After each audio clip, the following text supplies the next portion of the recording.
This is Let's Talk Teens, a parenting podcast sharing tips on raising amazing teenagers. We are both certified life coaches that have worked with teenagers as coaches, mentors, and teachers. We are sharing what we have found to work best when dealing with teens and tough issues. This is Abbi and Cheree, Let's Talk Teens, episode 46. One secret to a better relationship with your teen. Cheree, the idea for this episode came because I had this memory that happened years and years ago that came up to my mind, and I thought, oh, Cheree and I have got to talk about that because I don't think parents realize that there is one super easy, super low hanging fruit, dare we call it a secret, to having a better relationship with your teen that doesn't involve them at all, but just you. And that's how you talk about your teen. So I wanted to share some insights into the way that you talk about your teen, whether you're with them or not with them, and how that impacts your relationship. Oh, I love this topic so much. Well, here's the story that started this topic, Cheree. So many years ago, I'm just barely a newlywed, and my husband and I, we'd moved into our house, and so new neighborhood, new people to meet, right? And I remember walking around the neighborhood and bumping into a neighbor. And as one does, right? You introduce yourself, you say, I'm the new neighbor, right? And she was so sweet, and she was like, yes, this is who we are, and I have all these kids, and she was holding a baby, right? And I said, oh, tell me about your kids and how old they are. And she's like, well, this is my baby and he's my sweetheart. And then she went up through until she got to her oldest. She only had one daughter and she was the oldest. And she was in those preteen years. And she says, oh, my daughter, though, I hate her. And I just remember thinking, right, I'm not a parent, but I am starting at this time of my life, my journey into studying teens and really researching teenagers. And I just remember like the look on my face. Cheree, I don't know if you know this. I don't have a poker face. Like I wear my emotions on my face. I'm sure my face was so just like abhorred because she was like, I'm just kidding. She's just like being a brat right now, and I don't get along with her at all. Like really saying some condemning things about her teenager. Now, granted, her teen was not there with her, right? We're just on their front lawn. But after that experience, I really started to do some research into, does the way we talk about our teen when they're not there impact our relationship? And it absolutely does. And so, one of the first things as parents that we need to know is there's a big difference between venting to a friend of saying, like, oh my goodness, I'm really having a hard time with my teenager right now, and using condemning language of, oh, I hate my teen. They're such a brat. Like some of these really condemning words. We think that, oh, it doesn't matter. I'm venting. I'm being relatable to my friend, right? And we need that, especially as women. But we can't use language like that without it impacting the way we view our teen, even if it's just the way that our brain is storing, okay, I hate these people. Oh, now my teen goes in that circle. And I know we're not probably consciously thinking that, but it absolutely 100% happens. Well, yeah, because as life coaches, we know how it works. Our thoughts create our feelings and our emotions, right? So if we're thinking horrible things about our teenagers, we're going to feel differently to them. And our feelings and emotions, they drive our actions, how we show up. So if I'm not thinking good thoughts about my teen and I'm talking really poorly about them, and then I'm going to feel some, emotions towards them that aren't going to be helpful. And then I'm going to treat them totally different because of how I'm feeling. It's the science behind it, right? So it does make such a huge difference in how we talk about our teen. Yes. So first thing, to know parents, like clean up some of that condemning language. And I truly do believe this is kind of a personality thing. And this lady, as I got to know her, she had kind of a funny, sassy personality. And she would have been like, oh, I was just joking. But even if we are joking, we've got to clean up some condemning language towards our teen because it impacts the way that we see them and thus the way we interact with them.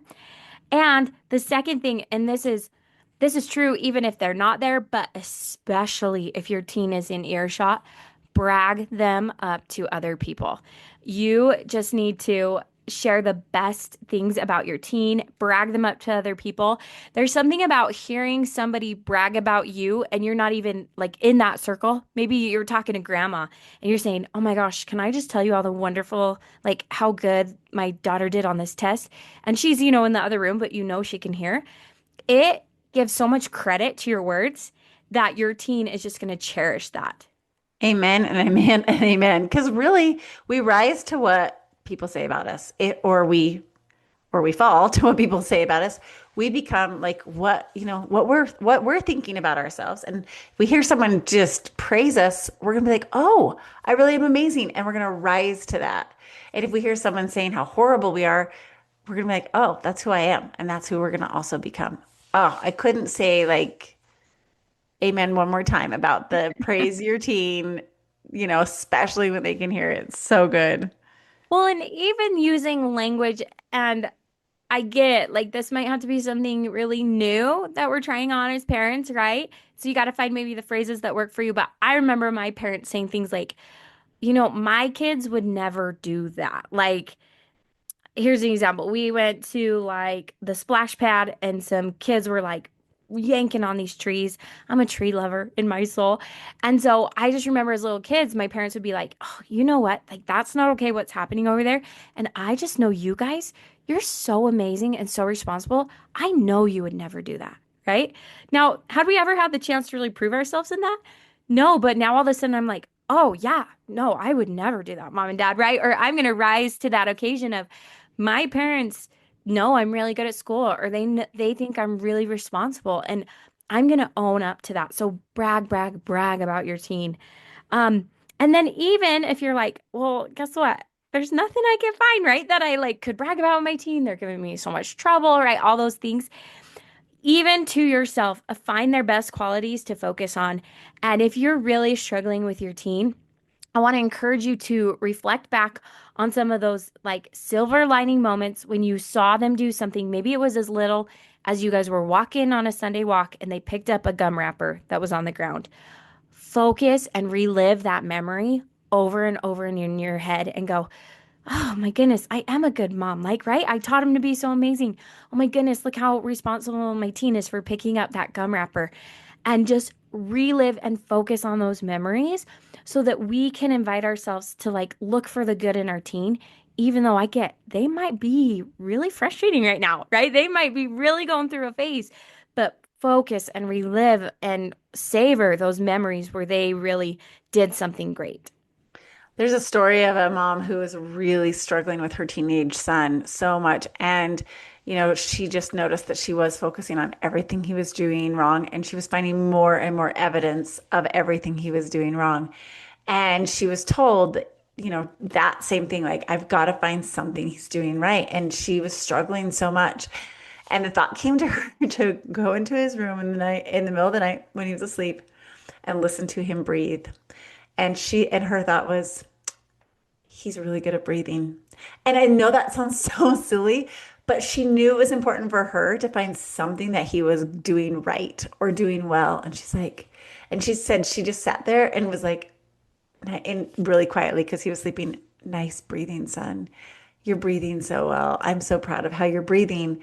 But that's actually what started to turn her mind to looking for something that he was doing right, because had focused so much on everything he was doing wrong that her brain was giving her all the evidence of everything he fell short at. And he could feel it and he knew, and it just their relationship was so strained. But the turning of the corner of the relationship was when she went to his room at night and said, nice breathing, son. That's amazing, right? And that's so like we all can find that, right? We can all find that one thing if she can compliment his breathing. And, just kind of the last idea to help you wrap up this idea of, okay, I've got to talk up my teen, right? In my mind, in my heart, and verbally, is we want to be really careful about how we label behaviors. So here's an example. If your son or daughter, like my sons and daughters, love their screen time and love their tablets, um, you can, we could label that in our head as, oh my gosh, they are addicted to their screens. This is such a big problem, right? Like we can make this really big and really scary really easily. But on the flip side, you can also say, yeah, my son or daughter likes to be on their phone, just like every teenager, right? And And every adult, right? Let's be yes. honest. And so, hey, my son or daughter, oh my gosh, they gave me so much sass when they came home from curfew, or they won't even talk to me. And then I just want you to take like a little breath and go, just like every teenager does. Like, and just avoid labeling them and their behaviors as something outside of normal. Like, because truly, teenage behavior that's angsty and mean and snappy is so normal. And the minute we step outside and we start to go, is this not normal? Is when I become a really bad parent because then I'm parenting out of fear. Yeah, and I think we have to remember it's not just normal, it's vital because what happens with a teenager is they're actually learning to separate from their parents and become an adult.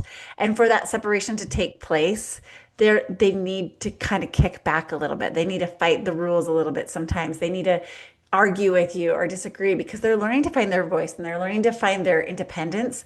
And in order to find that independence, they're going to be a little angsty. They're going to be a little, maybe even combative sometimes. I don't know, but not saying that any of those things are right and you can handle them as you choose as a parent. But I think to really be truthful and honest with yourself, nothing's gone wrong with your teenager's behavior because it is how they're learning to become independent when they have been so dependent on you as a child.